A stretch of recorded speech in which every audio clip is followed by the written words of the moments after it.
As spring turns to summer, the TUDOR United SportsCar Championship has reaffirmed its reputation as the toughest challenge in sports car racing. The first 4 races took place on 4 iconic but very different circuits: the high banks of Daytona, the bumpy concrete of Sebring, the narrow streets of Long Beach, and the rolling hills of Mazda Raceway Laguna Seca. For round 5, the focus shifts from what the track is to where it is, in America's home of the automobile, Detroit, on the scenic raceway at Belle Isle Park. Everyone wants to win, but especially so in the Motor City. Rounds 1 through 4 have produced 4 different overall winners. Will round 5 see new faces atop the podium? Find out right now on Fox Sports.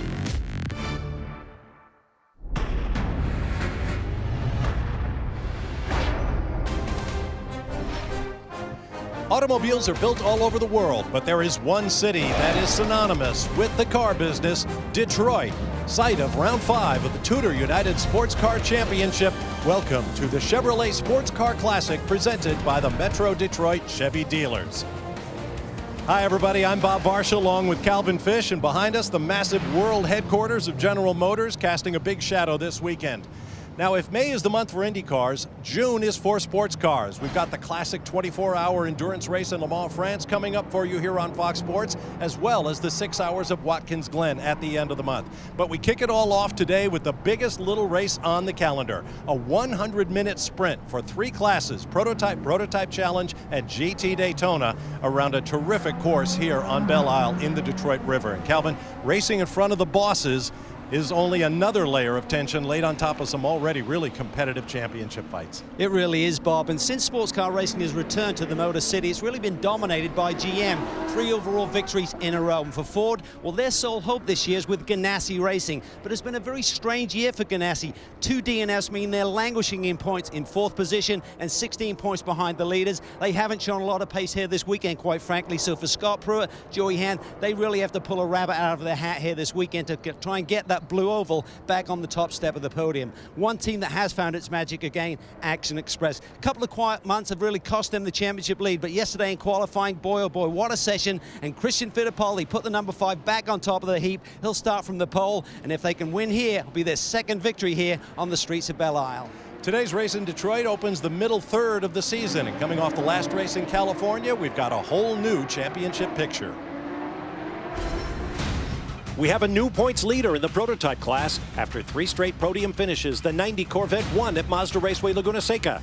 Meanwhile, the defending series champ stumbled at Long Beach and Monterey, off the podium twice and out of the points lead. Wayne Taylor Racing's number 10 Corvette may be the hottest in the series. After missing out on a podium at Daytona, they've been 1st or 2nd in the 3 races since. The Prototype Challenge, the defending champs Core Autosport, have taken the points lead after their 3rd straight runner-up finish. They're just 2 points ahead of the number 52, won the opening Enduros at Daytona and Sebring. In GTD, there are 4 teams and 4 different manufacturers separated by only 7 points. The 48 Audi, the 63 Ferrari, the 22 Porsche, and the 007 Aston Martin. Consistency has been key because not one of those teams has a win this year. In prototype qualifying this year, it was almost as exciting as the race was last year. In fact, Christian Fittipaldi took the pole, but only by 5/100ths of a second over Ricky Taylor. They switched back and forth throughout the session, right there with him the entire time. The number 90 VisitFlorida.com Corvette of Micah Valiente. It should be an awesome race. Prototype Challenge debuts at Belle Isle this year, and for James French and the Performance Tech Motorsports team, they claim their 1st ever pole positions in the TUDOR United SportsCar Championship, but only by 4/1000ths of a second, and on the very last lap over RSR Motorsports driver Chris Cumming. And for Detroit native and RSR Motorsports owner Paul Gentilozzi, it was a bitter pill to swallow. That's the story in Prototype. For more on GT, here's Jamie Howe. Well, in GTD, Paul Miller Racing leads the championship without a race win, but they have consistently finished in the top 5 all season long. But after practice yesterday, they weren't sure they were even going to make it out for the race today after Dion von Moltke admittedly made a mistake. He hit a bump and he hydroplaned. The crew got the car back to the paddock, and with the help of Audi Customer Racing, they were able to completely repair the left front of that car, rebuild the right rear. They made it out for qualifying with less than 5 minutes to spare. Dion, he was magic. He dug deep at just the right time. He claimed his 1st series pole, the team's 1st series pole, and they only lead the championship by 1 point. So today, they're hoping to extend that lead, and they tell me they have the car to do it. Guys? Thanks, JB. Now via Google Earth, let's take a look at the Ford track map. This challenging circuit on Belle Isle around the Detroit River. It's 2.36 miles in length with 13 turns, predominantly concrete now most of the way since the resurfacing since last year. Now turns 1 and 2 are very quick. Change the direction there, then top speed right down into turn 3, about 160 miles an hour. That's really the best overtaking opportunity. Another great spot into turn 7. Busy racetrack, 38 gear changes per lap. And there you see the field on track. We'll give you a look at our Continental Tire starting grid as well as our onboard cameras, 10 in all, 5 in the prototype, 5 in the GT Daytona division. New track record in that mesmerizing prototype qualifying session. Also a new track record for Prototype Challenge since this is their debut here. Off the final corner, green flag waves, and we are underway here in Detroit. Wow, that was a bad start there for Ricky Taylor. He was slow to the gas. Christian jumped on and Michael Valiente went with him. Eric Curran is up to the 4th spot ahead of Pruitt. Onto Central Avenue during the day-to-day operations here on the island. Here comes the GT Daytona field, led by that incredible story, Dion von Moltke, the number 48 Paul Miller Audi. Oh, pretty tight there in turn 2 between Ben Keating and Christina Nielsen. She holds that 2nd spot as the pole sitter. Dion von Moltke leads with the Audi, the championship leader in GTD. Now, one of the big stories of the weekend has been the repaving of the track. Over a mile of this 2.35-mile circuit has new concrete, but the drivers are all shaking their heads saying, I thought when you repave a track, it's supposed to get smoother. This place will beat both car and driver. Look at this battle here. Ian James behind the wheel. Alex Job, Team Seattle, Porsche, and that brilliant victory at Sebring. Things starting to settle down here on this opening lap. Just trying to get these Continental tires up to temperature and up to pressure right now. Swinging onto the long back straightaway called the Strand.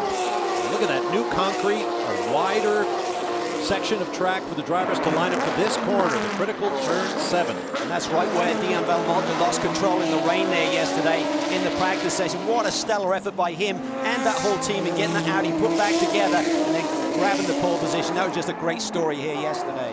Very technical part of the course here. A series of quick corners near the famous fountain, and then through turn 11, and a run down to the far end of Belle Isle. Well, you guys mentioned that number 23 from Alex Job Racing, they actually took some time and tested down at Sebring. They thought that they would probably translate to some help here with those bumps that we've discussed, and they were right. They said they unloaded the car with a really solid setup, and it worked for both the 23 and the 22, so keep an eye on them to move up. Ryan?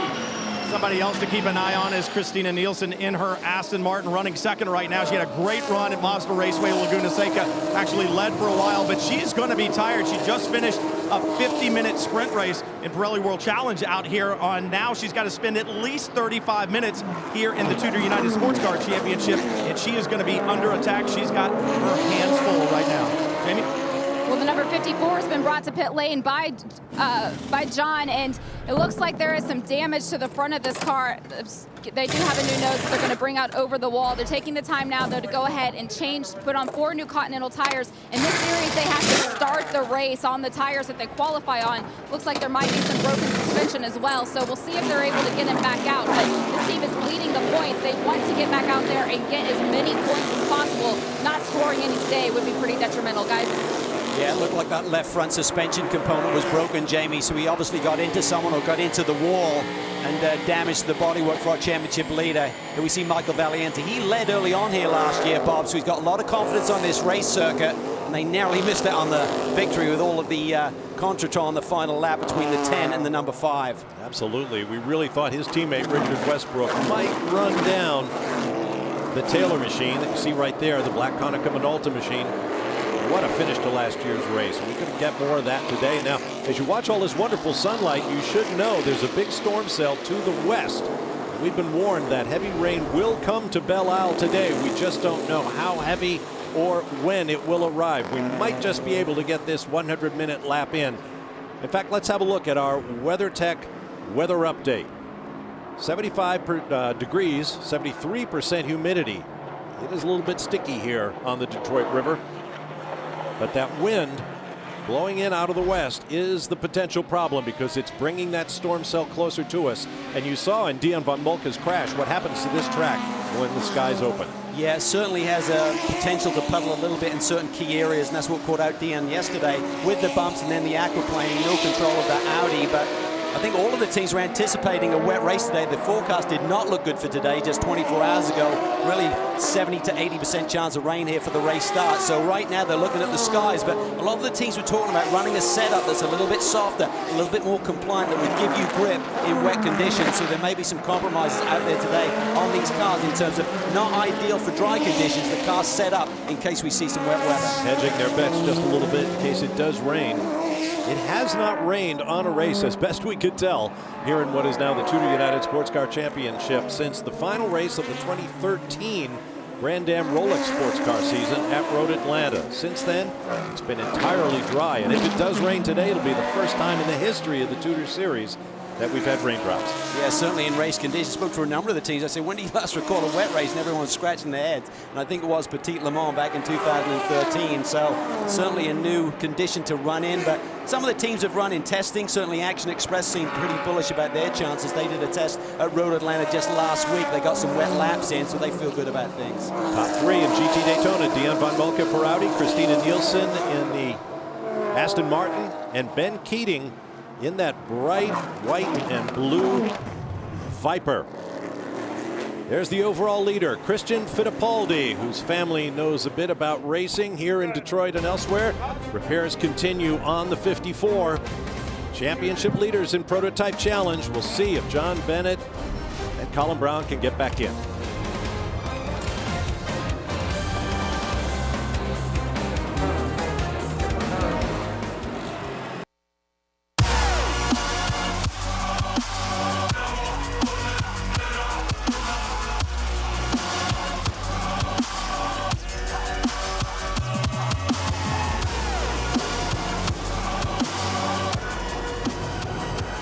Welcome back to Detroit, live here on Fox Sports. 8.5 minutes into the 100-minute Chevrolet Sports Car Classic. I'm Bob Marshall, Calvin Fish, Brian Till, and Jamie Hower in the pit lane watching the GTD top three here. Von Moltke, Nielsen, and Keating. What a great story Christina Nielsen is. She led laps at Mazda Raceway Laguna Seca in the previous round, and that Aston Martin certainly shown great pace. Remember the tear that James Davison went on, clinching all those poles in a row. So the car has a lot of speed, and there's a great driver combination. Remember, you can go to foxsports.com/Tudor and pick up live onboard video streams like this one of the TUDOR United Sports Car Championship. It's live, foxsports.com/Tudor. Check it out. Dion certainly had an edge in qualifying, but right here in race trim, he's certainly not extending that gap by very much at the front of the pack. So Keating's hanging in there, as is Nielsen. And again, big question mark, we won't know what setups do these cars have on them, because there's a definite threat of rain here today, and you really want to compromise, soften the suspension settings off in case that hits. Took a look into the 48 garage while they were working on the repairs. Brad Kettler, who runs Audi's customer support program, brought all of his guys over to help with the Miller team. And at the end, as they put the finishing touches on the car, Dion von Moltke came over and gave him a big high five and thanked them for coming to help him have a shot at redemption in qualifying. Well, he's a great kid, and certainly everyone would dig deep to try and help him out and get him back out in the race car, and he certainly responded. Now, it's been a bumpy start for some of the competitors in the field. There's the start. Now, we're going to look back at the PC class. You see bits of body parts flying around. Coming off turn number 13, track record. The number 50 through the black car on the right, the 52 PC car hits the wall. To the left in orange and white is the 54 of John Bennett. The car is now in the pit lane having a suspension fixed. Just a massive stack up there on the left side of the grid. Essentially, Ricky Taylor and Scott Pruitt did not get going here, and you can see that Valiente and Coronova Pruitt take advantage of the situation. I'm surprised that Ricky Taylor, at great pace in qualifying, has not been able to respond to the two guys in front of him right now. Back to live action. Christina Nielsen, Ben Keating, and Keating's teammate, Jeroen van Bleekemolen. We're all keeping an eye on this weekend's test for the upcoming 24 Hours of Le Mans. A number of drivers in this race are going to head right for Detroit Airport and fly over to France for 1 day of testing. I think Jordan Taylor said, I'll be in France for a grand total of 20 hours before he's back in Florida. It's certainly an unbelievable weekend for all of those drivers who are making the trip over for the test tomorrow, and then obviously the race in a couple of weeks. But track time is so critical. Some of these guys visiting there for the very first time, so you want as many hours as you can possibly get. Very different race from what we're seeing here.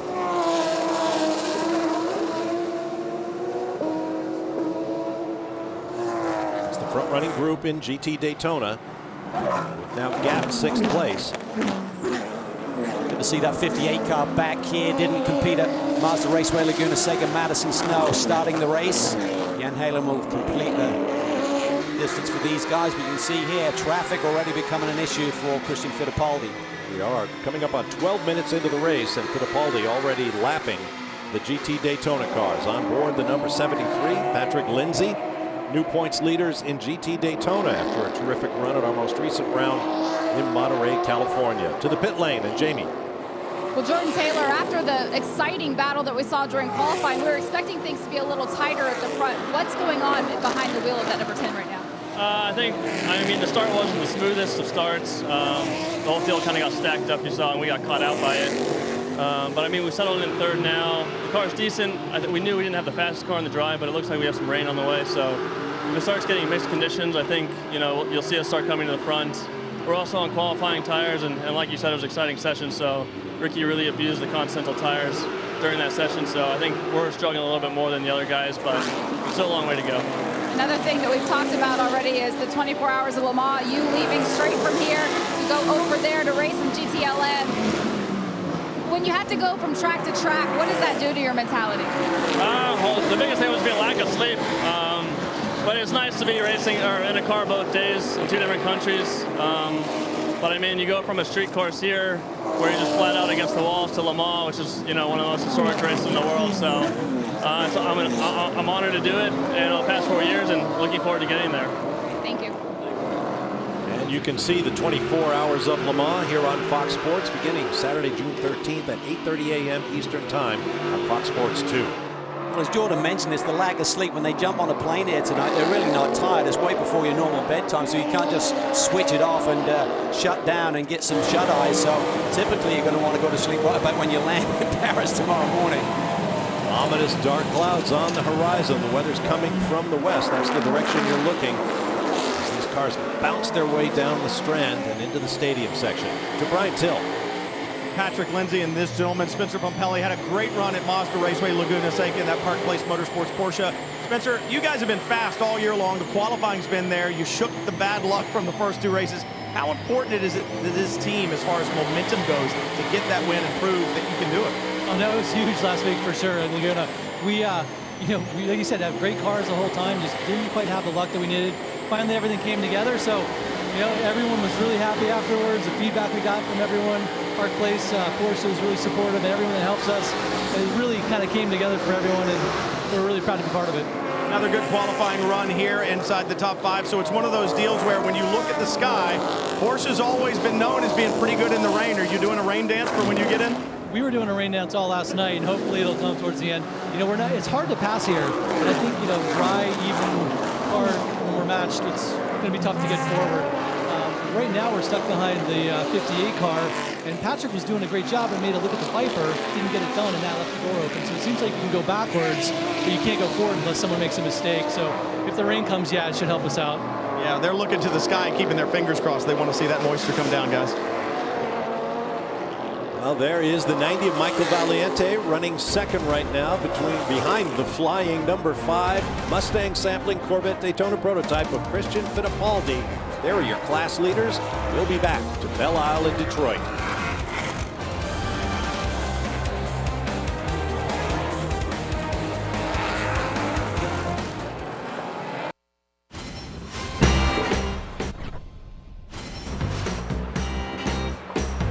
Detroit's a great city. It's really growing fast. I think a big part of that is, you know, the Belle Isle Grand Prix every year. It's an iconic street course. We're right in the shadows of GM. Just an amazing place to be. Great atmosphere, great fans. The event itself is right up there with the Rolex 24 at Daytona for us in terms of importance. It just makes a fun weekend for everybody with TUDOR United SportsCar Championship and IndyCar there. You got the sports car stuff and the IndyCar stuff all mixed in together. You can see all the different cars and drivers right there in the paddock. I always talk about bathrooms when it comes to racetracks, and they have the cleanest porta potties I've ever seen. Got a lot of fast corners, which I don't think we see a lot on street courses. It's going to be our first time there with the PC cars. We don't get to visit a lot of new tracks, so it's going to be exciting.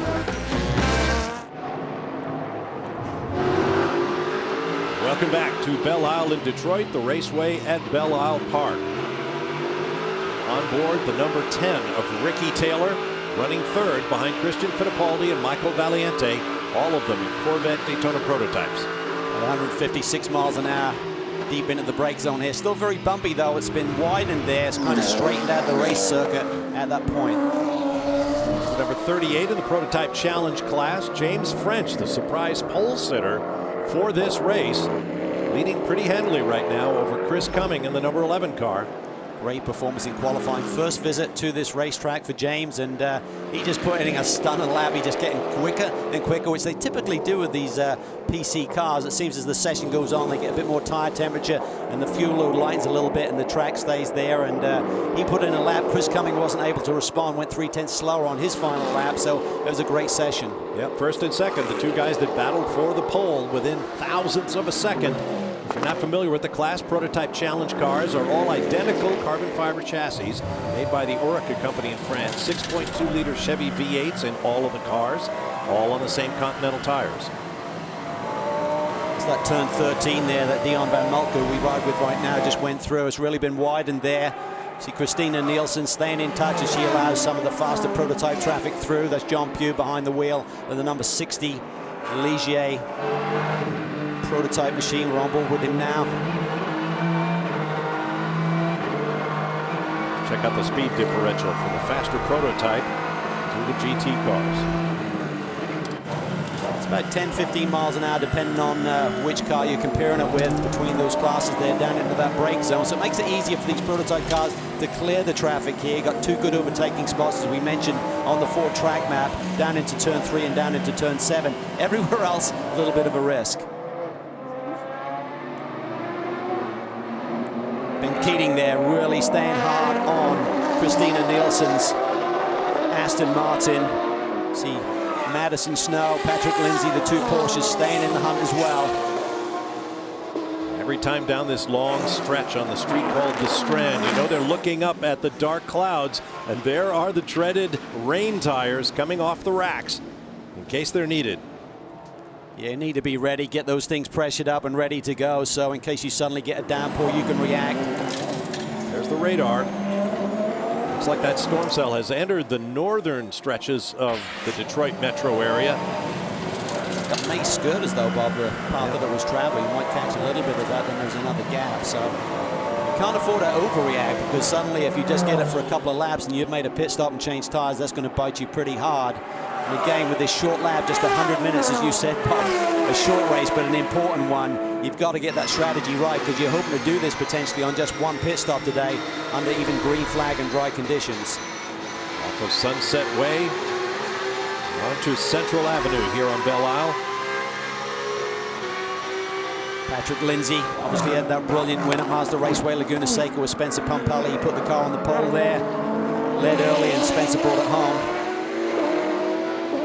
This is Fleming Straight.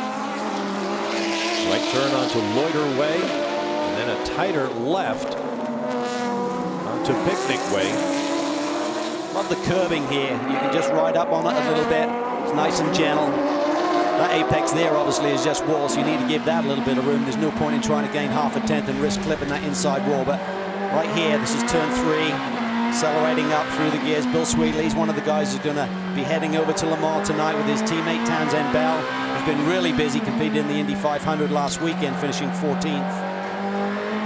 In fact, of the 33 starters in the Indy 500 last weekend, 26 have some driving history with what is now the TUDOR United SportsCar Championship, and a number of them have race victories in some of the key events. To Jamie. Well, since we've been on the air, Bob, I was handed a press release from Alex Jobe Racing announcing that just today they made the official purchase of 2 of the new GT3Rs from Porsche to race in the series next year. Because we all know the rules are changing. The new GT3 platform is what we can expect, and that's big news coming out of their camp right after we went green. Well, Alex and his team have had so much success with that brand, Bob. It's not a big surprise, but certainly great to see that early commitment. And I think this category is really going to come alive next year by fully embracing the full FIA GT3 platform cars. While we're on the subject of Porsche, let's review our Porsche news and notes. Jamie's already referred to the unveiling of the GT3R, new for next year. Alex Job will be racing that car, along with plenty of others. Porsche has opened its new $100 million delivery center, the Porsche Experience Center, near Hartsfield-Jackson International Airport in Atlanta. And of course, tomorrow is the all-important test day for the 24 Hours of Le Mans, coming up June 13th and 14th here on Fox Sports. And I'm with you, Calvin. That new GT3 regulation for this GT Daytona class next year really will open up this series to so many more brands.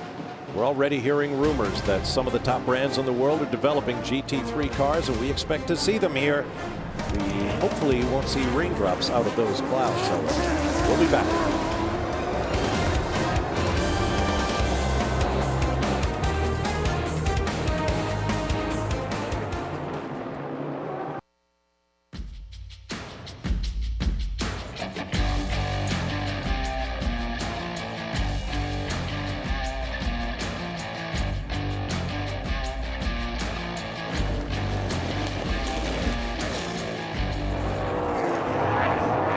Welcome back live to the Raceway at Belle Isle in round 5 of the TUDOR United SportsCar Championship, Chevrolet Sports Car Classic. I'm Bob Marshall with Calvin Fish. Jamie Howe and Brian Till are in the pit lane. Coming up on 29 minutes into this 100-minute race. There you see the clouds on the horizon that could or might not bring rain. Meanwhile, this is the battle for third place in the overall and prototype.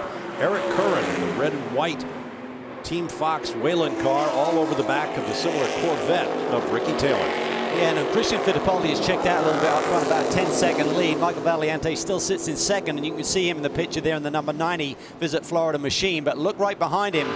That is the battle for third, as you mentioned. It's got really tight. Eric Cohen, over the last 10 minutes or so, has really found some rhythm and pace in this number 31 machine. And this could be great news for the Action Express team. They currently lead, and they'd love to repeat what they did here 3 years ago and get a 1-2 finish here today with the 31 looking really strong. On board the 23 from Alex Job Racing, Ian James qualified the car.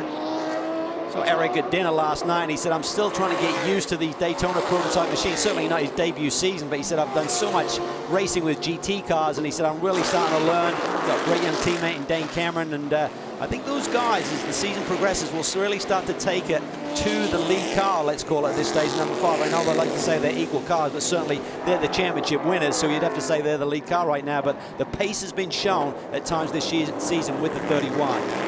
Documented at the top of the show how the 5 car has been a bit off its game of late. 2 finishes off the podium in the 2 most recent rounds of the championship.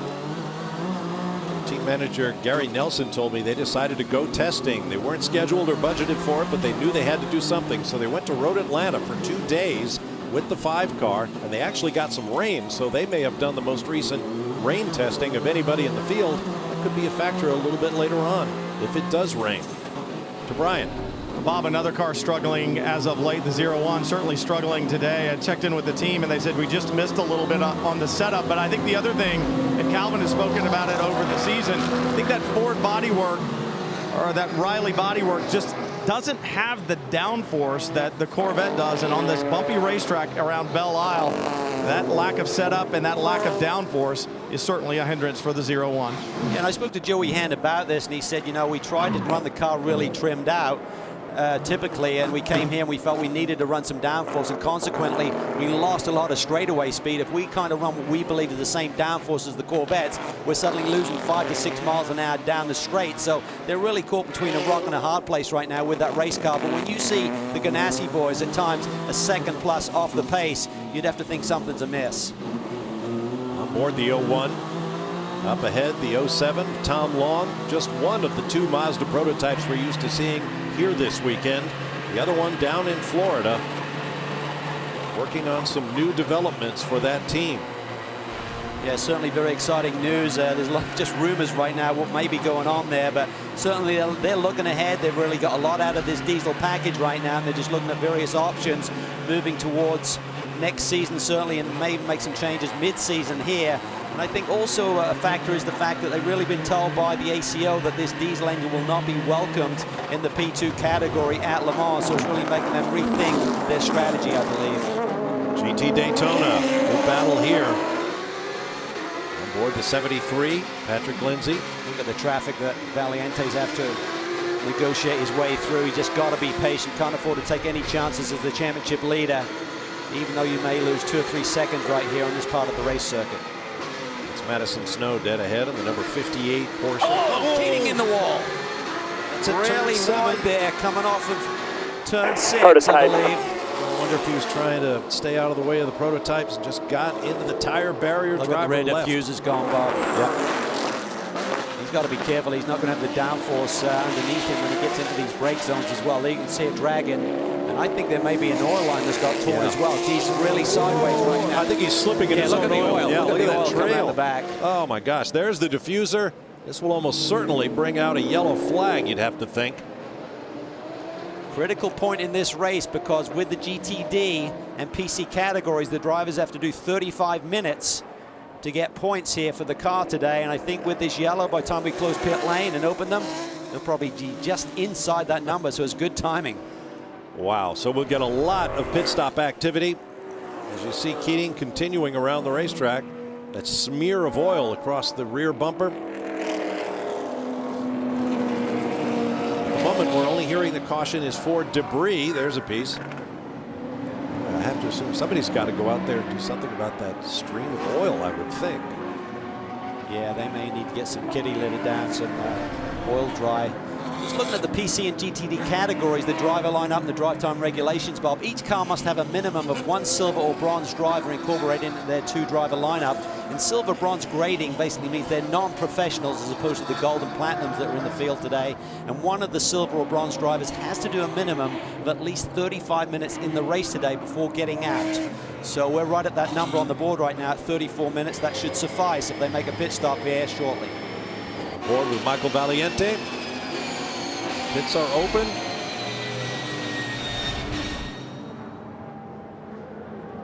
To turn 6, just gets in there a little shallow, and then you can see loses control, tags those tire barriers, and that just hooks up to that rear diffuser. And I think there must be an oil line or something, maybe tie wrap to that under tray, and that went with it, and that's why he's consequently got an oil leak. See immediately the oil spewing everywhere over the tail end of that Viper and around the racetrack.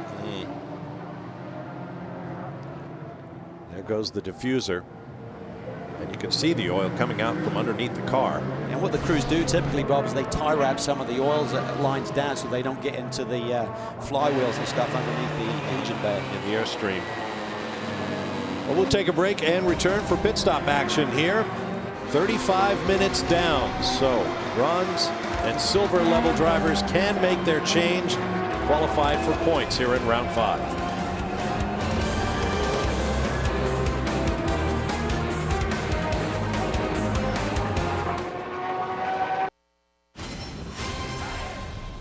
I had a glorious mullet, and it was blonde.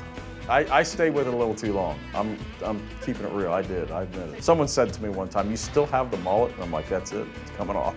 That's the last time." The dog is the love of my life. Her name's Maya, and we don't have any kids, so she really takes the place of kids for us. I take a lot of heat for it, but that's okay. Walking around the neighborhood and stuff. She's a great dog, great personality, and we really fall in love with her. She's not a yapper little dog, but when people do come in, she's got the alarm, bark, bark, and she stands up. She'll actually startle the FedEx guy. Like they hear her barking and they back up, and she comes around the corner and she's about this tall. So it's always kind of fun to see that happen. Wakeboarding is what I did when I was like in my 30s. Wake surfing is what I do now when I'm in my 40s. It's a lot less punishing on your body, but I love the lake, I love the water life. For me, when I'm not racing, I'm on the lake. One of the 2 lakes, and we're doing things out on the water with the boat. Lets me get away from the pressure and stuff that we get at the track. That's That's Michael Shank, owner of Michael Shank Racing, and that beautiful P2 car. A real up by his bootstraps kind of guy in this business. Comfortable in his own skin. Pit stops. Scott Pruitt has gotten out there. The 01 Ganassi pit. Oh, and they're making some setup changes possibly on the 01. They said they missed the setup, and maybe they're just taking this opportunity to do a shock setting change possibly before Joey takes off. I think they might be getting a little overheating in that car too. So steam coming out around the diffuser at the back. When you get the engine running there with no air running through this radio, it doesn't take much because they're so sensitive. They want the temperature right with air running through it normally, so they've got to be careful here. Brian. Here, one down and away, and you were right, Bob. Out of that overflow, a lot of steam coming in. Just past him, the number 11 for RSR Motorsports, the prototype challenge car is in. Bruno Junqueira will be taking over for Chris Cumming. And takes the 01 back on track. They're just willing to sacrifice a little bit of track position to have a better race car. They realized from the pace that Scott Pruitt had at the beginning, they weren't going to be in the fight here today, and we've seen Ganassi do it before at the 24 Hours of Daytona, like changing shim packs and cameras, gear ratios, whatever it takes to make the car quick for the end of this race. Some of the PC cars, pits are open for GT. Bruno Junqueira takes over for Chris Cumming in the number 11. Coming off that big win at Mazda Raceway Laguna Seca. There's the championship. Well, not the championship leader, but they were until the last round. Had 2 wins to open up the season with Daytona and Sebring victories. And had some problems at Mazda Raceway Laguna Seca. Had to go into damage control, but with the 54 car having issues today, maybe they can get back on top of the points battle. Yeah, I'd have to guess that's what's going to happen as Tom Kimber-Smith from Great Britain takes over from Mike Gouache, who's qualified and started the car. GT cars expected in this time of round. Here they come, Jamie. I want to go back to that number 52 real quick. I talked to Bobby Orgel this morning, the team owner, and he said they were able to diagnose the problem. They actually had a cracked fitting in the fuel cell at Mazda Raceway Laguna Seca, so they were pretty confident coming into this race. Unfortunately, contact early on, but they do have some big things coming down the line. So when we get to Watkins Glen, we'll keep our ears open for that. GTD cars now on pit lane. GTD leader, the number 48, Paul Miller Racing on its mark. Stian von Moltke out, helping his co-driver Christopher Haase get behind the wheel of the car. 4 new Continental tires ready, fuel still going in. This team, they are really hungry, guys. They want to get that first win. Their confidence is high after that first pole. Driver change still going on. Brian? Another team very hungry is down at the Racers Group. Nielsen is climbed out of the 007 Aston Martin. James Davison taking over. He had such a good run at Mazda Raceway Laguna Seca, and Kevin Buckler would like to see that Aston Martin on the top step of this podium at the end of the day. Got the GT cars back on track. We'll take an opportunity for another break. We'll be ready for a green flag when we return to Belle Isle in the Detroit River.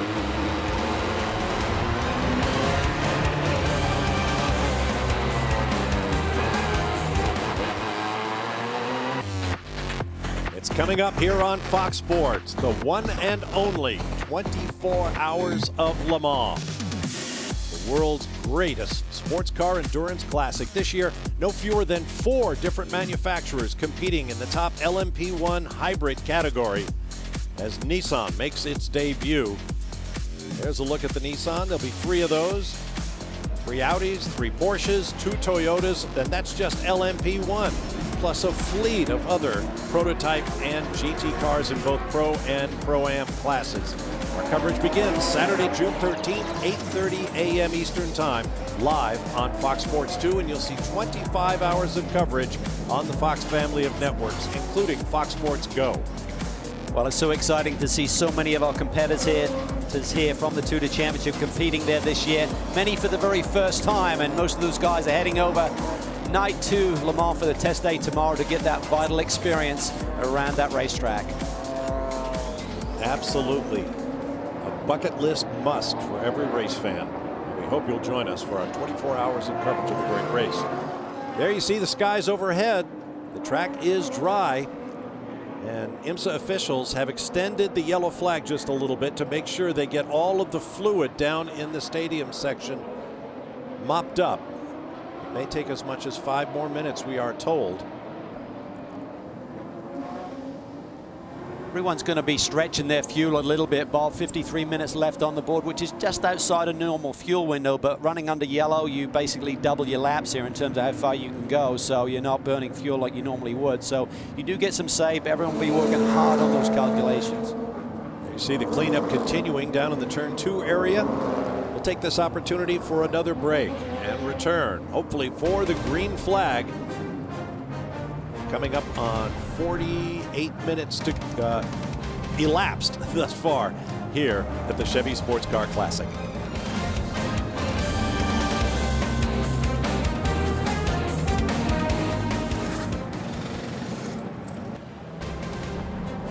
Welcome back live to Belle Isle in the Detroit River in round 5 of the TUDOR United SportsCar Championship, the Chevrolet Sports Car Classic, presented by the Metro Detroit Chevy Dealers. Just saw the 5 car go through your screen. The Mustang sampling Corvette from Action Express is our Nissan halfway leader, as we are about 35 seconds past the 50-minute mark in this 100-minute race. It'll be interesting to see when we get back to green whether Richard Westbrook, remember that dynamic charge that he put on at Mazda Raceway Laguna Seca to get the win there, whether he's got anything for Joao Barbosa. He's very fast in the morning warm-up, actually ran a lap time this morning quicker than Valiente qualified at yesterday, so there is some pace in that 90 car. And don't forget, 31 car now is Dane Cameron behind the wheel as we see the first signs of maybe a little bit of a shower or some drizzle here on this race circuit on the screen there. Coming right after pit stops, where certainly everybody put slick, dry weather tires on. From on board the 23, more raindrops on the windscreen as you look ahead to that beautiful Corvette Stingray C51 Coupe. That is our pace car for today's race.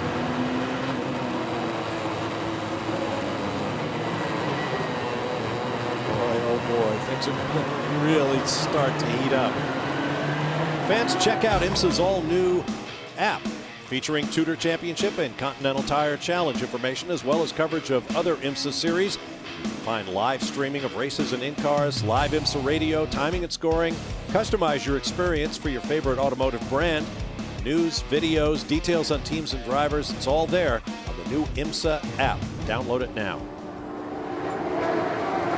View out the back of the pace car. We are told we will get the green flag next time by. 23 car of Mario Farnbacher behind the wheel of the Alex Joe Porsche. They're one of the few teams that actually have 2 silver drivers, so a lot of people, if they've got 1 silver and 1 gold, they have to get that first guy, the silver driver that typically starts that 35-minute mark. This team pulled a bit of a strategy call because both guys are silver. It allows the second guy going in to complete that 35-minute minimum. So they pulled Ian James in early, got Mario behind the wheel. They've got great track position now. Had that wild experience at the end of the 12 hours of Sebring, leading, then falling off the track. What a roller coaster that was. Brilliant into that race. Losing the lead to the Viper, which had problems of its own. Suddenly there was the 23 in victory lane for Alex Joe Racing. Great stuff. 460 horsepower in that 6.2-liter V8 in the Corvette Stingray. Amazing car in terms of value for money. I bet whoever's driving it right now is probably thinking, would anybody notice if I just put my foot down and went right past pit in? There's a complication here, Bob, just getting to this restart that we're going to see. Because Mario Farnbacher is a class leader, he's allowed to bring this field back to green here. So just because he stayed out when everyone hit pit lane, he basically assumes that position behind the pace car. Does not have to be the prototype leader. That creates a complication for Christian Fittipaldi. He's got to wait for the green before he can pass anyone. Probably going to want to do that anyway, since he's got those tights turns 1 and 2 before he gets on the long straightaway. Whoa, he's not going to wait. Green. He actually went early, and I think he had to. And here comes Jordan Taylor. Look at him take the lead from 3rd position. Cameron nudges through on Westbrook. And Curran into 3rd. The raindrop starts to fall. So these guys don't have tire temperature, and the track may be a little bit slick as well. Buckle up. This is going to be interesting. Barbosa.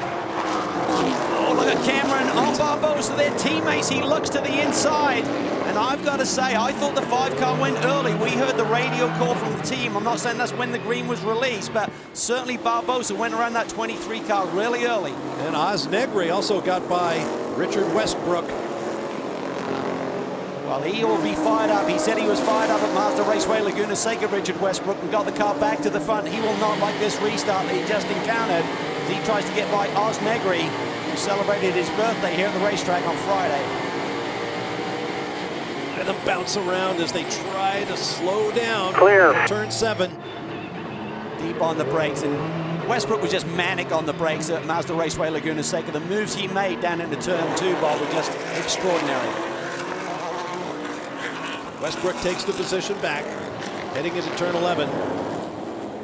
What a move by Jordan Taylor, though, taking advantage there.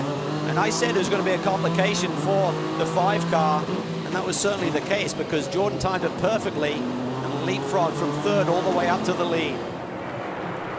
Starting to rain a little harder here on the front stretch as they swing through a cross start finish and off into turn 1.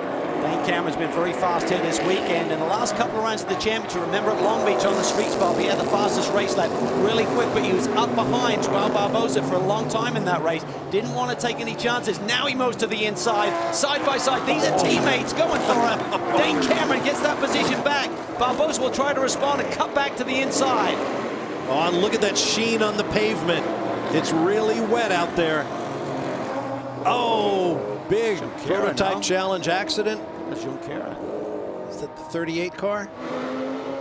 Oh, the 52 also smashed. It is Junqueira and Tom Kimber-Smith, I believe, involved in that. Yeah. Full course caution. Wind is picked up out there on the riverside as well. Kimber-Smith is furious. I think he's also mad because he's lost life in that engine right now, so he can't get it back, but he's not going anywhere. Look at that deranged suspension. Their day is done. You're not going to get that fixed. Yep. With only 43 minutes left in this race. Here comes Junqueira. And he has got virtually an entire lap to go. This is on Central Avenue, headed toward turn 3. Yeah, so he's contact got right must rear. have come through 1 and 2, and you can see the right rear tie rod is broken, so he's got no control. He's got to be careful even here at low speed. Let's see if we can figure out what happened. This is turn 2. They're coming at you in Bruno the damp. loses it. Bruno spins. Oh, Kimber-Smith nowhere to go. Wow. See Lally there in the number 44 Flexbox machine. You just can't react. When the track is greasy like that, you don't get the normal change of direction, even if you're trying to move the car.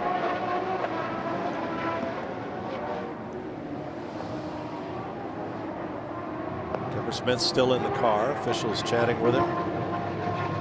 While we have a moment, let's go to the pits for our Mazda mid-race report with Brian Till. Standing here with John Doonan. And John, I know the guys out in the booth were talking a little bit earlier. Anytime you have 2 cars, but you only bring 1 to a racetrack, the rumor mill starts. Probably worse than a bunch of teenage girls at a middle school dance. But the best answer is going to come from you. Why is there only 1 car here? Well, Brian, since the beginning of the program, we talked about this being a development process. We're continuing that. We can do a lot with computer simulation at the shop as well as here at the racetrack. Since Daytona, however, IMSA's had several sets of manufacturer meetings. Mazda's known as an engineering company. We've got some really fun things coming that we'll be able to talk about in the coming weeks. At Mazda, we build cars that are fun to drive, and we're going to have lots of fun coming up. So you're not going to give me all the details right now? No, but I am going to say get well soon to my mom. She had some surgery yesterday, so we're thinking of you, Mom, and I'll be back in Chicago in a few hours. We're going to see 2 of these Mazda prototypes back pretty soon, guys. They may look a little different, maybe even run a little different. We'll see. We'll see. The next round of the championship is the Salem 6 Hours at Watkins Glen. Very different race from what we're experiencing today, but that's in the nature of the TUDOR United SportsCar Championship. And we'll add our best wishes to John Doonan's mom as well. Stay with us.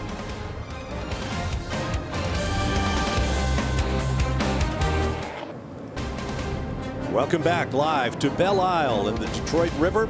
Round 5 of the TUDOR United SportsCar Championship. From the Chevy Corvette Stingray pace car, we're back at the field. Jordan Taylor leading Dane Cameron and Joao Barbosa. There's the 44 for the Magnus Racing team. Andy Lally caught the end of the tire wall down in between turn 1 and 2. in the same incident that saw the two prototype challenge cars of Tom Kimber-Smith and Bruno Junqueira get together. We are still under that caution. Yeah, Lally was definitely in the picture there. I'm not sure exactly what instigated Bruno's spin, but maybe the 44 was involved there. You got three classes all going down in there together, a little bit of a mix up with the different pit strategies, and it can get a little bit wild when you add the slick track to the mix as well. To Jamie.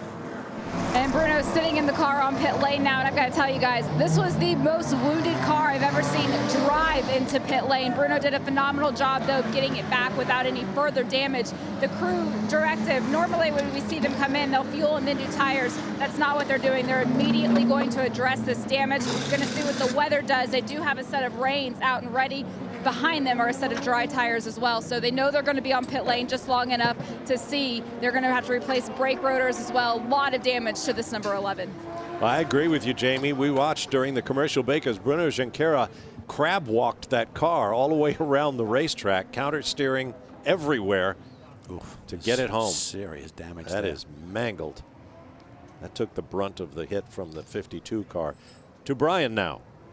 James French standing here, driver of the 38 Performance Tech Motorsports Prototype Challenge. Now, James Vance in the car, but for you, your first pole position here at Belle Isle, first pole position at Tudor. How special was that? How special would it be to back it up with a win? It'd be absolutely perfect for us. I mean, everybody's worked so hard to get here. I mean, with the limited time we had, and you know, we had some experience in the dry and the rain, and it looks like it might all pay off so far. I mean, it's looking good for us. I hate to see what happened to Bruno and Kimber-Smith in the last few minutes, but I hate to say it, but it helps us quite a bit. I think he's going to bring it home. A little bit different strategy, though. You're the regular driver. You've been there all season long. Two great third-place finishes the last couple of races. You're going to finish with the less experienced driver on the team. Why a strategy like that? Well, we're actually pretty similar in experience. We're ranked pretty close, and he actually has a little bit more street course experience. So, I mean, I've been learning from him all weekend, and we bounce things back and forth. So I think it plays to our advantage, actually. Two young drivers looking for their first victory here in Prototype Challenge, guys. Well, it's been a very impressive performance by the whole team and the drivers so far. The other James, let's see if he can bring it home. Certainly doesn't have the PC experience that James French has, but he's a very quick driver. We've seen it in Continental Tire Sports Car Challenge competition last year. He ran at Daytona earlier. Let's take a look at the early laps in the dam. This was the restart. See the number 5 immediately shake around the outside of that GTD car. This is Taylor gathering steam, going right up the inside into one. And I think what happened there, I think Barbosa was caught unawares with the 23, basically just backing right out of it. And I think he passed him, realized maybe I shouldn't have done that. And that little hesitation allowed Jordan to pounce. To Jamie. Well, Paul Gentilozzi has been on the radio, also watching the monitors. Now that the car has been diagnosed, how long should we expect to see it sitting on pit lane? It's a 7 or 8 minute change. Upright, brake rotor, toe link. Fortunately, it's under yellow. Right now, we're really racing the core team. The team that was next to us in points has stopped on track, so we're a lap up on them. But this repair is critical for us. We got to get back going. Now, 2.5 weeks ago, or 2 weeks ago, I should say, you weren't even sure you were going to make it here to Detroit. You had to have emergency heart surgery. What's been going on? Why are you sitting out here today? Well, I had great doctors. Dr. Pridgeon and the folks at Sparrow Hospital did a quintuple bypass on me. I think for practice, because I didn't even know I needed it. So it really saved me, and I'm really grateful to be here. We're happy to see you here as well. Thanks, man. Talk about complicated pit stops. Yeah, I mean, just love Gentilozzi's passion. He's such a great guy, and so much history here. I think his team has run like 18 events here in Detroit over the years, the various configurations, and he's won here himself 3 times in Trans Am competitions, and nothing that he would love more than to get a home victory. Speaking of success at this racetrack, how about Chevrolet's record? Racing has been going on here in the Detroit area since 1982, when Formula One came to the downtown streets around the Rensen. Trans Am, sports cars, Indy cars, of course, both Kart, Champ Car, and now the Verizon IndyCar Series have raced here. Look at that resume for Chevrolet Motorsports. Jordan Taylor's never lost here. 1 in GT and 2 DP victories. He is unbeaten on this circuit. He's going for his 4th straight. Once again, the Corvette Stingray will take to the pit lane. Jordan Taylor will lead Dane Cameron, João Barbosa, and Richard Westbrook to the green flag. Great restart there by Jordan Taylor. He really went early. I think Dane Cameron was thinking maybe we're going to have a nibble at him, but he's gapped him already, so I think he's going to be safe getting into that brake zone for turn 3. Now Cameron has a look in his rearview mirror. His teammates right there, and Westbrook will be going for it as well. Cunningham moves to the right. Osnegri moves to block. Deep on the brakes there, side by side. Not quite. Joey just can't quite get the position. Now he's got that turbo boost kicking in. Negri defending fiercely there, that 5th position. Tight through here. Will he try to get down the inside? Oh, the touch there. Oz runs wide. He skims the wall. This is a lot of argy-bargy. Look at these two guys fighting it out. No one's given an inch. Now it's a drag race. And he hits me right and left. He hits me everywhere. That's Oz Negri on his radio telling Mike Schenk he hit me everywhere. Well, Oz wasn't exactly making it easy rear, for guys. but just good hard racing. I love it. It is racing, no doubt about it. Tried to tune up that 0-1 car. They made a shock absorber setting adjustment during that pit stop, which cost them a little bit of track position behind this 60 car. And Joey can see those 4 Chevys taking off at the front. He wants to try and get in that battle. To wait and see if there's any more pace in the 0-1 car. Been struggling here this weekend. All we need is a little rain. We'll really have some action. Any damage there to the front end. There was obviously a little bit of rub there. Have a couple of looks at it now. This is heading into turn 5. Not typically an overtaking spot, but Oz had gone in there, crabbed in at the previous corner, so we didn't get the perfect line through. Then he's up wide, and then Joey goes back to the other side. Watch Oz, he'll turn in early here to try and block. You see the move there. So Joey gets through the corner a little bit quicker. Says, okay, I'll go for the inside here. Oz again defending, little touch. But that's enough to fire off into the other side of the racetrack. Just gets up on the curb, did Osnegri. What a battle. Oz had a damaged race car at Mazda Raceway Laguna Seca. Remember, that car's extremely quick, the 60 car there. He got into a Dane Cameron on a restart and felt that it really damaged the race car enough to make them essentially ineffective for a podium run. So the car's shown a lot of speed this year. Calvin, it has definitely shown a lot of speed, but here on the bumps at Belle Isle, it has not been happy. In fact, they softened the car considerably, some 25 to 30% softer on the spring rates for qualifying, and it really kind of came alive. They said we can't take advantage of the stiff suspension that this car likes on smooth racetracks, so we're going to have to soften it up and make it more like an off-road truck, and so far it seems to be working right now for Osnegri. Yeah, they did a test at NOLA a couple of weeks ago and really felt they had a good setup to come here with the bumps, but they got here and the bumps got worse, so they didn't expect that and thought they'd roll off the track pretty quick, and they were really out of the ballpark in terms of setup and compliance here around this racetrack. Bright sunshine at start and finish.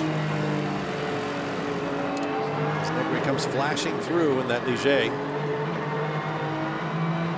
We hear a lot about blocking in racing. I think I have to say the TUDOR United SportsCar Championship has a very progressive attitude about it. It's pretty simple. If you make the first move and you're the car ahead, then you're not blocking.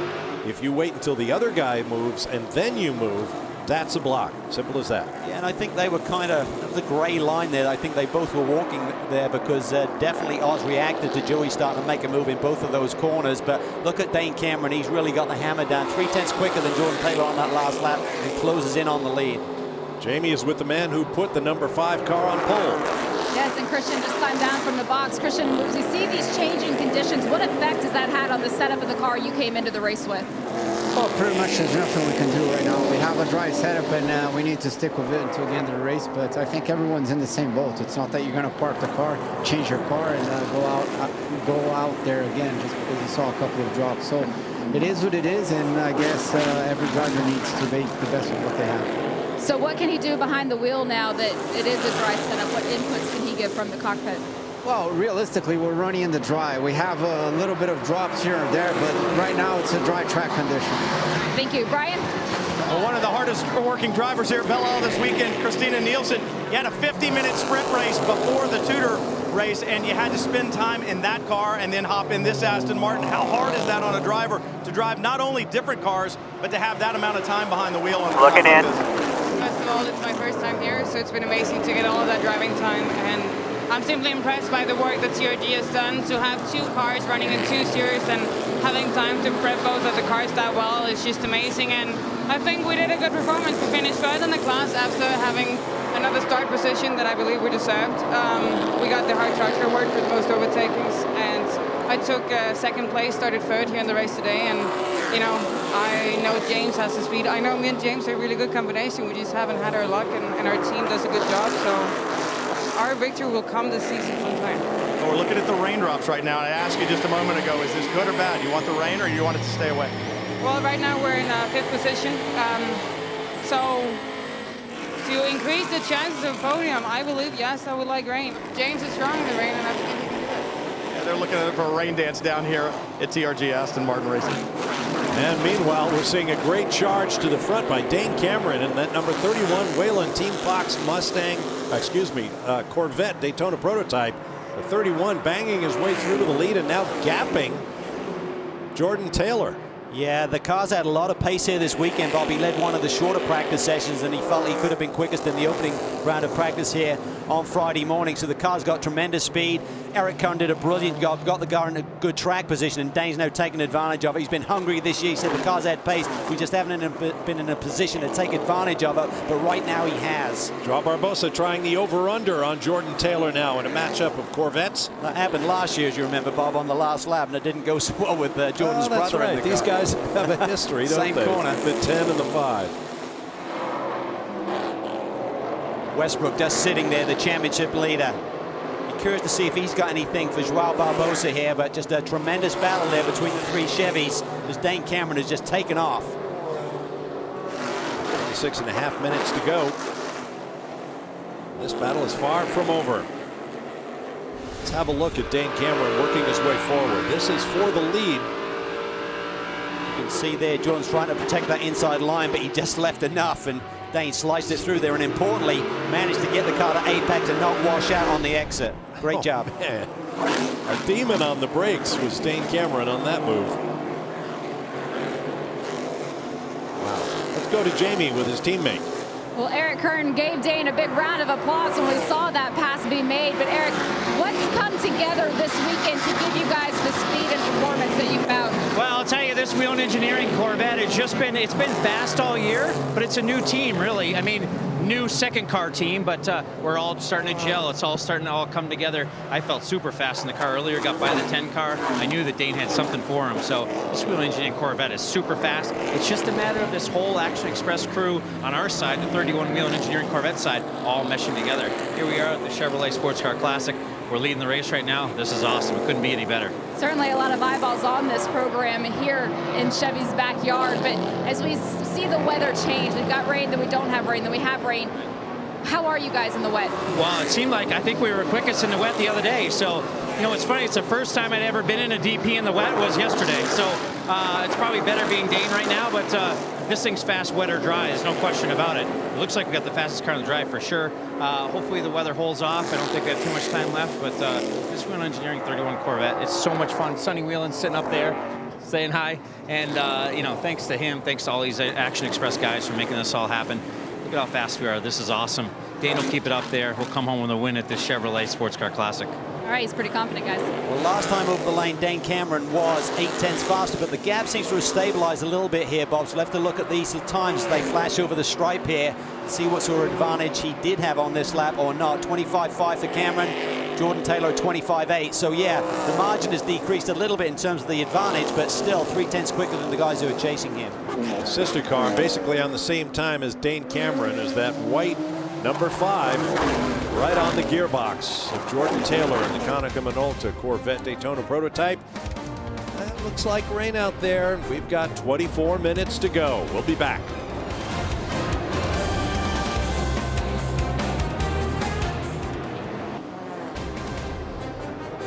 Back at Belle Isle, the battle continues now with roughly 21.5 minutes remaining in round 5 of the TUDOR United SportsCar Championship, the Chevrolet Sports Car Classic. There's your race leader, Dane Cameron. The Whelen Engineering Team Fox Corvette DP. Here's the battle for second. Jordan Taylor and Joao Barbosa in a pair of Corvettes. When we left you, in 4th place was Richard Westbrook in the number 90 Corvette. But after a quick spin in turn 11, there's Westbrook. You ride with him now. He is in 6th place. Oswaldo Negri and Joey Hand able to slip by while he recovered.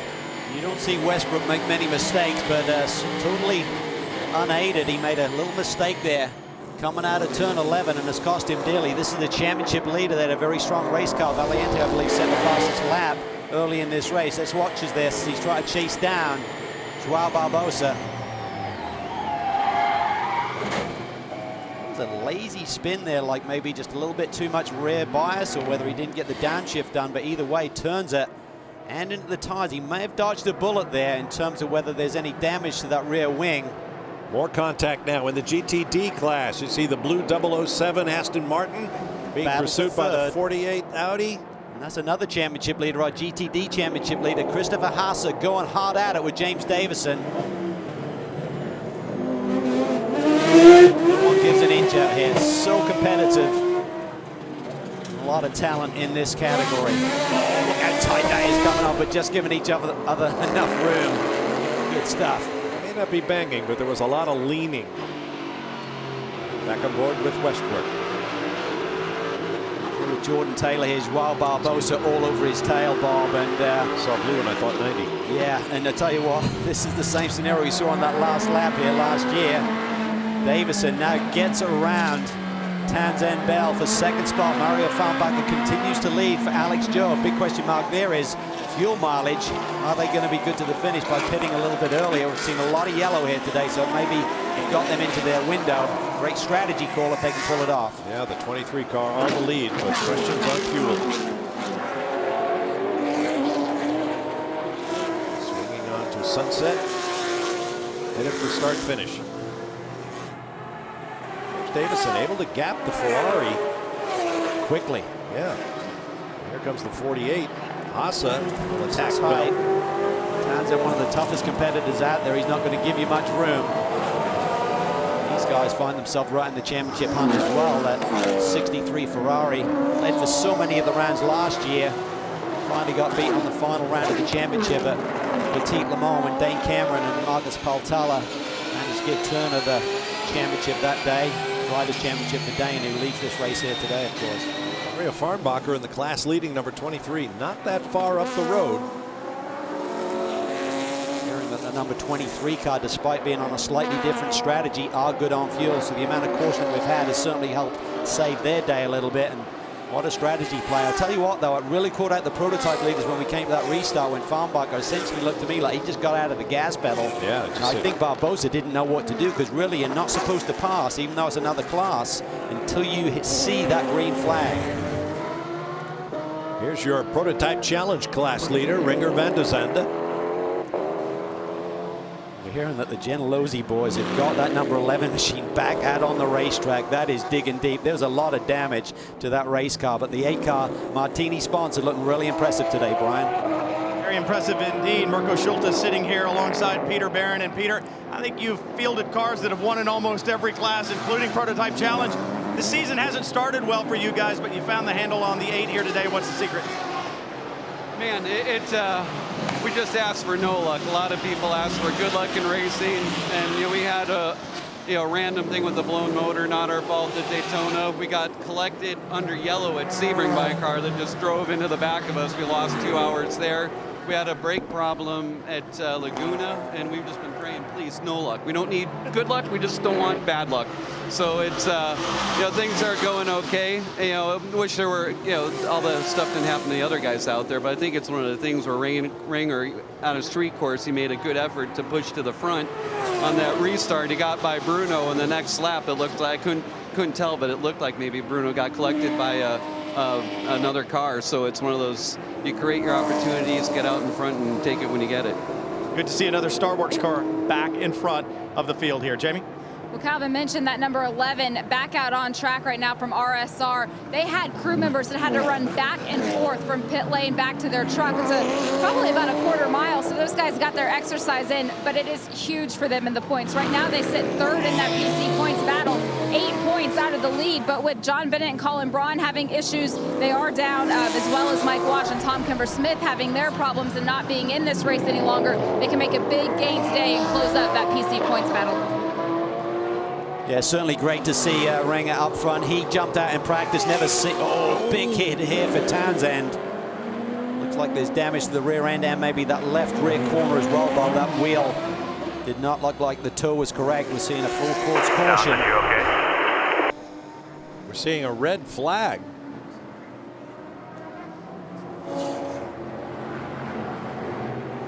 So Townsend able to back the car out. The right rear is the Fox. He's going to have to do a Junquera here. There was definitely some damage to the rear end of that car. You can see that the toe link is broken on that car as well. And these guys are in the thick of that championship points battle. It's going to hurt them dearly.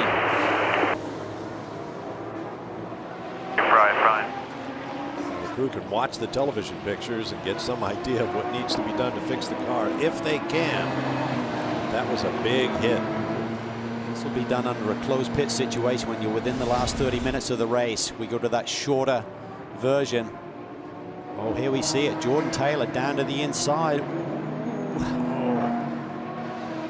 Just talking to the Taylor boys yesterday about GTD traffic, they talk about Townsend doesn't give you an inch. I said, we discussed the various GT drivers out there, and they said Townsend will not give us any room. And I'm not putting the blame on Townsend's shoulders there, because Jordan was being pretty aggressive, but we talked about it yesterday. I'll correct myself. That was not a red flag that has been changed. It is now our third full course caution of the day. We'll be back.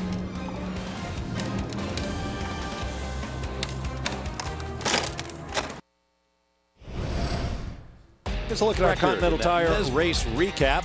Collision right at the start of the race as the prototypes began coming through, and that affected the class leaders. Orange and white number 54. John Bennett brought the car to the pit lane after extensive repairs. They got back on track. Colin Brown now driving. And Ben Keating gets it a little bit wrong there, coming off of turn 6, clips the rear end of that Viper. Shouldn't have been a big deal, but it drug that under tray off, and consequently an oil line was broken loose. A lot of damage to the car and the racetrack. And look at this restart here. Jordan Taylor taking advantage down to the inside, Bob. 3 wide going down into turn 1. With raindrops falling on lap 32. Another crazy run through turns 1 and 2. And behind, Bruno Junquera crashes. He's run into by Tom Kimber-Smith in a pair of prototype challenge cars. Meanwhile, the GT Daytona of Andy Lally also suffered damage on the tire wall. Yeah, and we couldn't quite see it early enough. Maybe the 44 and the 11 got together there that initiated that contact and the spin. We've got raindrops falling once again. The track seems quite a bit more wet than it was in the last brief shower as you look at our Continental Tire race recap. Dane Cameron up front after a great drive to the front. Well, here come the trash bags, umbrellas and whatnot. It must be coming down. Yeah, it's coming down big time, Bob. I just stuck my head out of the door during the break here from our TV booth, and it was raining pretty hard, and it's going to be tough to keep the cars on the island. They got tire temperature right now, which helps stick the car to the road, but you get to a certain point and it's really, really tough. With 10 minutes on the board, you certainly don't want to hit pit lane to put wets on. Now it looks just going to have to tippy toe around. Yeah, and that's the other problem. Half the track is wet and half is dry. So this first potential win in prototype for Dane Cameron is not going to come easy. Oh boy, that's the last thing he wanted to see. 10 minutes to go. You've got to stay on the tires you've got. Wow, this is going to be something. As Eric Cohen said, though, during the interview, he said the car was really good in the wet here yesterday, so that may translate to even being pretty good, even on slick tires on a slick racetrack. You see the order: Cameron, Taylor, Barbosa, Negri, Hand, Westbrook, all of prototypes. Then the PC leader, Ringer Van de Zande. Stephen Simpson in the second place car. Green. And we're green. Good restart. Look at Joey Hand on Oz Negri. This is going to be really close here as they head down into turn 1. Negri stuffs it down the inside again. He doesn't want to give that position away to Joey Hand. Here comes Westbrook. This is Westbrook trying to respond. Remember his spin. He's now all over the tail end of the 0-1 as we head down into the brake zone for turn 3. We understand that 10 of Jordan Taylor, currently second, is going to take a drive-through penalty. Westbrook gets it to the inside of Joey Hand, but Joey Hand comes immediately, does the over-under and takes that position back. So the important thing is there to Dane Cameron, get that information to him. He needs to know that the 10 car has to pit so he can afford to just feel out this racetrack a little bit longer. Don't push too hard if the 10 car's getting close. Taylor's being penalized for that contact with Townsend Bell in the 63 Ferrari. take another look at this incident, and it was just a little bit late. You know, as a prototype, you think, well, just give us the room, we'll slide through the inside and continue on. Townsend didn't do that. He was already committed to the corner, and Jordan was already there and turns him, and that's going to draw a penalty every time. Things are really going to heat up here. It's going to be a shake-up at the points at the end of the day. Why could it be a 1-2 finish for the Action Express team? Certainly, they did it back in 2012. Cameron looking comfortable at the front. Not much rain around the whole racetrack as Jordan hits pit lane. It's going to cost you about 25 seconds to roll through pit lane at the speed limit compared to everyone flat out on the racetrack. 60 kilometers an hour, which translates to about 37 miles an hour. Look at how wet the pit lane is. When you've been doing 160, this is like you're walking. Now he's got to be really careful on this exit. It's a bit of a tricky pit out. His brother may have told him about that one. Yeah, his brother stuffed up the wall there once. There's going to be maximum attack here, but he's going to be a long way, probably 20 seconds or more behind Westbrook, who sits in the 5th spot. So a lot of work to do for Jordan Taylor. And these guys have really been on a charge since that hiccup at Daytona, Bob. They've gone second, first, second, so big points here every weekend. This is not what they wanted to see. This is the battle for the lead in PC. The 8, Renger van der Zande, the 85 of Stephen Simpson. Or the 07 Mazda with Joel Miller now taking over from Tom Long. Simpson's a quick guy in one of these cars as well. Ran at Daytona and finished 3rd, so great to see him back in PC action, sitting there in the 2nd spot with the number 85. Up on 6.5 minutes to go. One more commercial break, and then we'll take you to the checkered flag. It's just 90 seconds before we return live to the raceway at Belle Isle. Round 5 of the TUDOR United SportsCar Championship. Stay with us.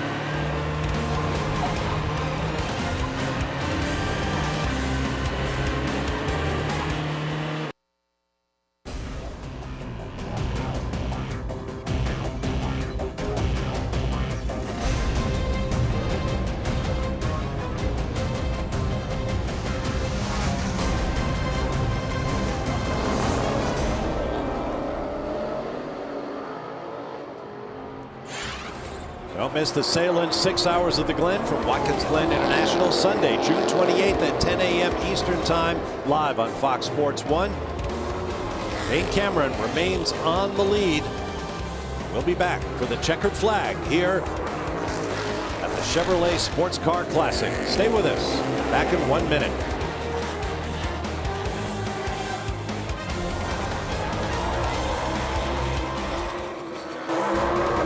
We're back at Belle Isle, and look how the lead is closed up as Dane Cameron leads teammate Joao Barbosa, who somehow found 1 second in the last lap and has closed virtually to the gearbox of the sister car. Well, it's not that Dane Cameron slowed down. Barbosa just laid down a lap that was 0.6 quicker than pole here yesterday. I don't know how you do that, but he has certainly suddenly found the magic in that 5 car, and he's going to put the pressure on here on his teammate here with the last couple of minutes remaining in this race. 2.5 to go. And he's got to be thinking, what's going on? My pace hasn't changed, and suddenly the guy's all over me. Raindrops are falling once again. You're on the leading number 23 Porsche 911 GT America, Mario Farnbacher. Now the 58 down Porsche. In turn 1. Yeah. Local yellow. Leaders come through.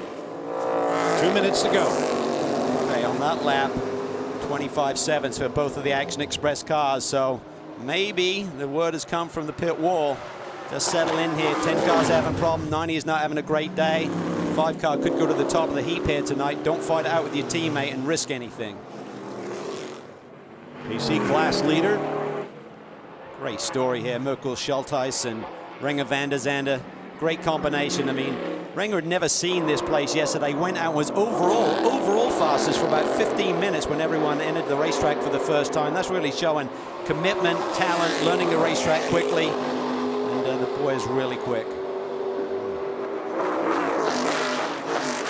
Expect a white flag next time by.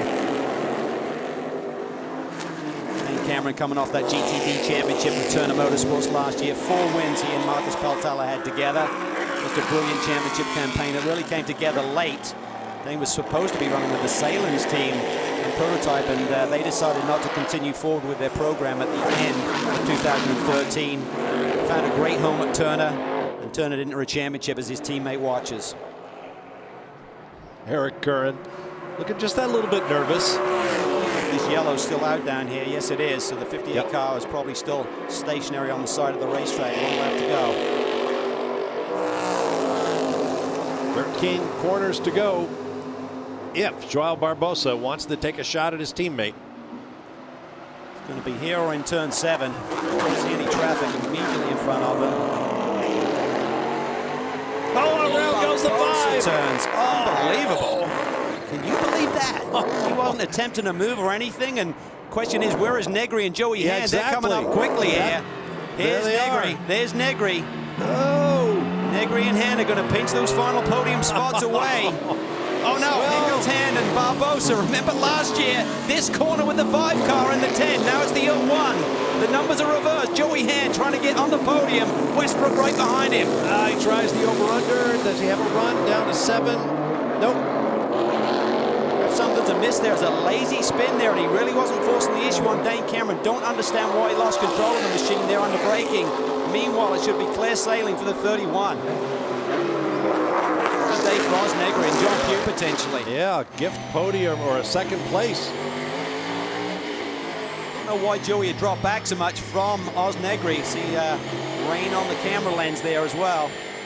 Tricky part of the racetrack. Pick up the leader.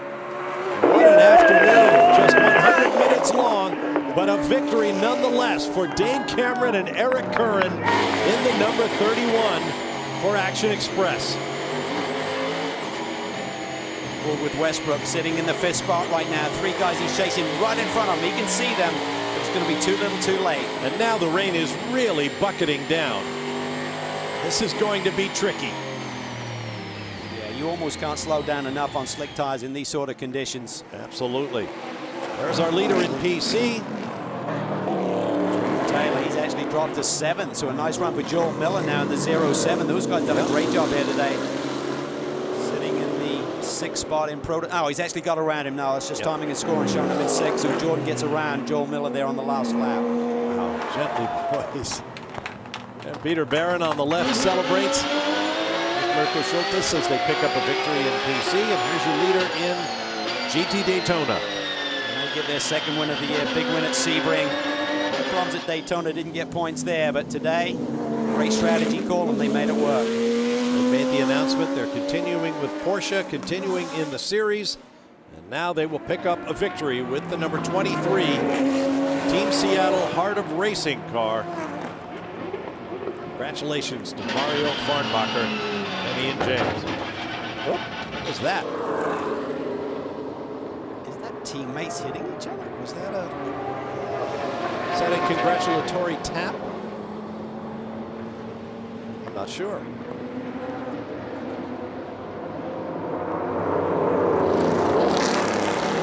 Oh, there's carnage down there. I said you can't go slow enough in these conditions. That's exactly what's happening. So wet. That onboard that we thought may have been the Action Express guys, no, they were just congratulating each other. I think it may have been Mario Farnbacher potentially had a little bump somewhere as well. It's just a skating rink, Bob. It's hard to imagine how can professional race car drivers lose control at low speed after the checkered flag. There's debris way back at start-finish. But you're right, slick tires on a wet track is just a dance with the devil. It's like when you get out of your car in the winter and you try to stand up and suddenly your feet go from underneath you. That's exactly what it's like in the race car. So the 007 there, the 73. It's the 3rd car in. Oh, the 22, the other Alex Jobe racing car. Lee Keen's in the mix there. Yeah. Lee Keen and Cooper McNeil drove that car. I believe it's the Aston, right? Well, let's take a look at what happened to the 5. Coming in here, so he's not attempting a pass. I don't know if he was just trying to get on the power early, coming off the corner. That may have been it. He really wasn't in a position to try and tuck to the inside for the following corner, so just getting really aggressive, trying to really just put it all on the line for this last lap. He's up on the curb a little bit. just loses the rear end. Fortunately, he didn't lose more positions. Whatever it was, it sealed the deal for Dane Cameron and Eric Curran. More rain on the way, it would appear, here at Belle Isle, but the race is complete. A crazy end to a pretty stout race. Round 5 of the TUDOR United SportsCar Championship is now in the books. Race 6 is coming your way. Also round 3 of the Tequila Patron North American Endurance Cup. The sailing 6 hours of the Glen from Watkins Glen International. Sunday, June 28th, 10 a.m. Eastern Time, live on Fox Sports 1. We thank you for joining us today from Detroit. For Calvin Fish, Brian Till, and Jamie Howe, I'm Bob Varsha. So long, everyone.